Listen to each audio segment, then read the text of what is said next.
Two people become trapped in a strange place with stolen money. They are trapped there, a never-ending mystery. The film begins in a bar, where a man named Joseph is waiting for his sister Sydney.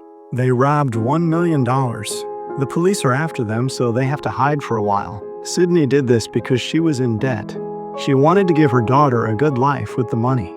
Joseph has a plan. He says, "I met a woman once. She owns a house in a nearby village. It's been vacant for a long time. We can hide there. When everything calms down, we can return to our old lives and live a better life with the stolen money. It's just a matter of a few days." While they're discussing this, they hear the sound of police sirens, so they escape and go into the nearby forest, where they change their clothes and throw their old belongings into a pond. Both of them had guns and set out for the house. Sydney had great faith in her brother. Soon, they reached the fields. Passing through the fields, they heard gunfire. As they approached the house, they saw three boys having fun, aiming. Sydney came out with a gun and told them to leave. The boys weren't afraid of Sydney, but as Joseph came from the other side and fired a shot, they ran away. Joseph told Sydney they should hurry inside. With that, the two entered the house. The house was quite old. It seemed as if no one had lived there for a long time. Things were scattered around, and the floor was covered in filth. Now let me tell you something. The person who gave Joseph this house had also told him its secret. The secret was that this house allowed time travel. This meant that a person could travel to any time, such as the past or the future. Not only that, but they could also be sent to another world. Joseph thought that if she spent some time there, the theft might be wiped away. Joseph had been given instructions, essential instructions. There were two old clocks in the house whose time had to be set according to the instructions. Just then, the sound of police sirens came. Sydney urged her to run, but Joseph said they had to go to the basement. The door would only open with the clock's combination. That is, they had to turn the hands of the clocks in a specific way to open the door. The two quickly set the clock's combination, and once the basement door opened, they hurried downstairs.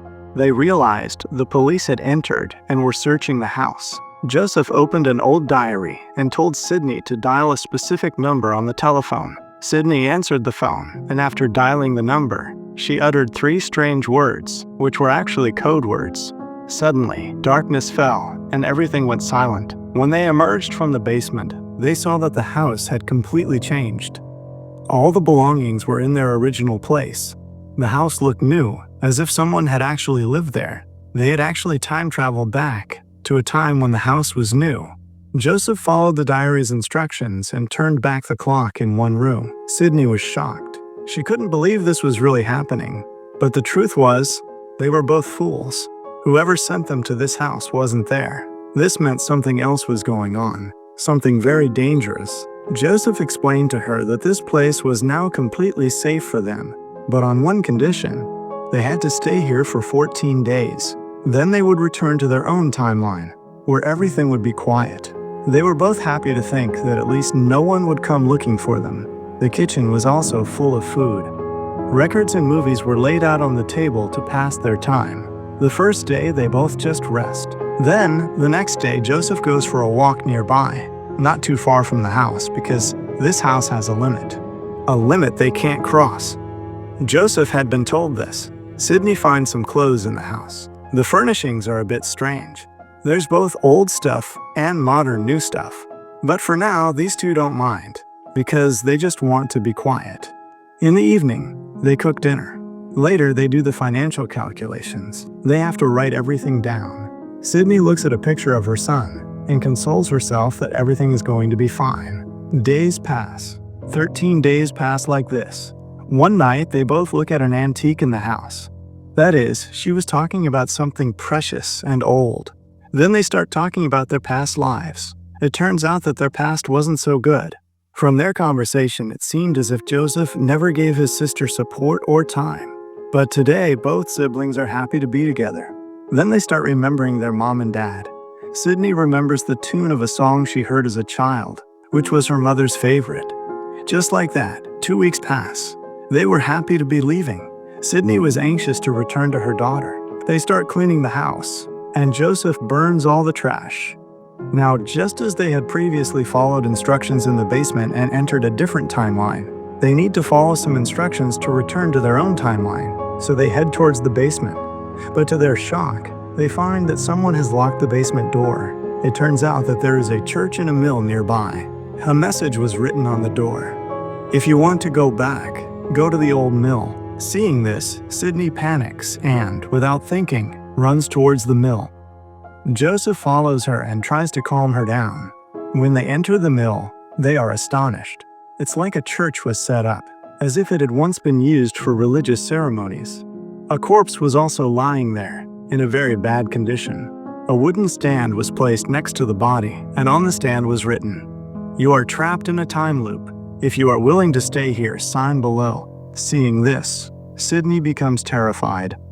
She refuses to sign the document and, without thinking, runs away from the mill. Now, as I mentioned, this house has a limit beyond which these people cannot go. So as Sydney tries to cross it, she starts vomiting blood and falls unconscious. When she regained consciousness, Joseph had already brought her inside. They both understood that she couldn't leave this place. Upon regaining consciousness, Sydney became furious and screamed, having escaped from one predicament and fallen into another. Learning the truth further enraged and shocked her. Joseph told her that the body they had seen at the mill actually belonged to the woman who had sent them there, whose house it was. They both understood there was no escape. Joseph signed the document, and as he wrote his name, a safe suddenly appeared. Joseph then entered the safe's code using his old diary. Inside the safe was a tape recorder and a small note. The note read, "Say something and then close the safe. Your words will create a connection, a kind of link." Joseph opened the safe, said hello, and then closed it. A minute later, when he turned on the tape recorder, they heard an unknown man's voice. The voice tells Joseph that he shouldn't be here, but rather, go back home. Whoever it was knew everything about them. Everything about the theft and the escape. Sydney tries to talk to him. She senses the man wants a share of the money. Sydney was willing. She just wanted to get out of here, no matter what. But whoever it was, wasn't interested in money. Joseph thinks the voice belongs to someone from the future, or from another universe. But they're now completely trapped. Sydney opens the safe again. This time, as they talk, the voice says, "Asterisk. If you want to get out alive, you'll have to kill one person," which shocks them both. Sydney asks, "Which person?" The voice says, "Asterisk. You'll have to kill a stranger who comes here. You'll have to destroy any evidence of him. Only then will you be able to return to your world. We were able to track you, but not him. We don't know what era he's in, what timeline he's entered. If we kill him, you'll be able to return to your own timeline. But if we don't, your existence in that timeline will be erased. When will this unknown person appear? Will he attack? We can't say anything. But one day, he'll definitely come to kill you. We can say this." Knowing all this, the two return home and plan how to deal with this situation. They hide some weapons nearby, because they don't know when, where, or how these unknown people will attack. They were also prepared to take turns guarding. Many months pass, but no one comes. They couldn't even leave this place. Yes, but the good thing was that the food was fresh every time, because it all ran in a loop, so if the fridge emptied, they would close it and open it again, and it would be full of food. The people they spoke to now controlled this place, and some major experiment was underway. One day, Sydney tried to learn about the house's history. Looking at old documents and photographs, she explained that all this stuff had been collected. It didn't belong to the owner. Everything was from a different era. The house hadn't had an owner since 1955. Joseph was also angry that they were being used as subjects in an experiment. They hadn't heard from the man again for quite some time. Joseph went to the mill every day, trying to hear his voice through a tape recorder, but he got no response. A few months later, while Sydney was on guard outside, the unknown man arrived. He was watching Sydney through binoculars. Before he could shoot Sydney, Joseph yelled, alerting Sydney. She quickly ran inside the house. He shot repeatedly, but missed. A fight ensued, and the stranger wounded Joseph and took him to the mill.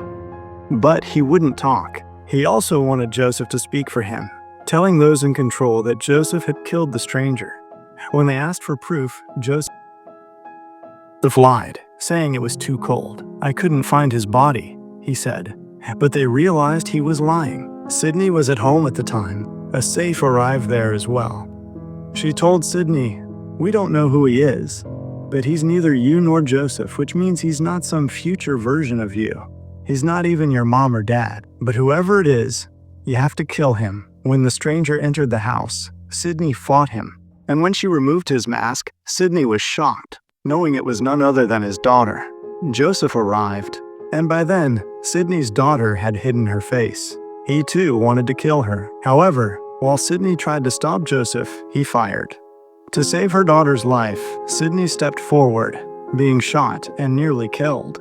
She couldn't even tell Joseph that she was his daughter. She then took the opportunity to escape, only to be killed.